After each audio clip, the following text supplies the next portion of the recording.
सच्चा दरबार, शेरा वाली मैया का है सच्चा दरबार। जो साचे मन से धाये हो उसका बेड़ा पार, शेरा वाली मैया का है सच्चा दरबार, शेरा वाली मैया का है सच्चा दरबार।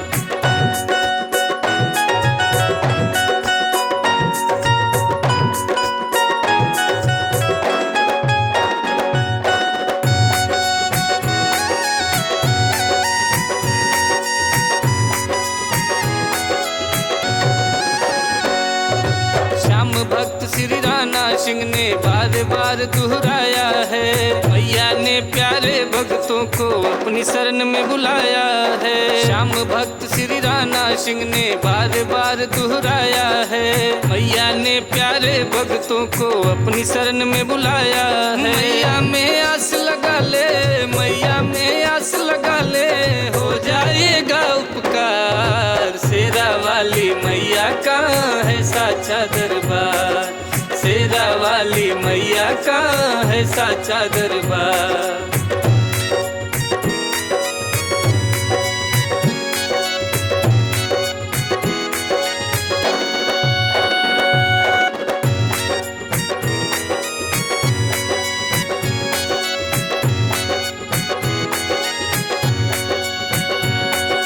सारे देवों ने मिलकर मैया पे पुष्प बरसाई है, आदि शक्ति माँ शेरा वाली सबके मन को भाई है। सारे देवों ने मिलकर मैया पे पुष्प बरसाई है, आदि शक्ति माँ शेरा वाली सबके मन को भाई है। मैया में प्रीत लगा ले, मैया में प्रीत लगा ले, हो जाएगा उद्धार, शेरा वाली मैया का है सच्चा दरबार, शेरा वाली मैया का है सच्चा दरबार।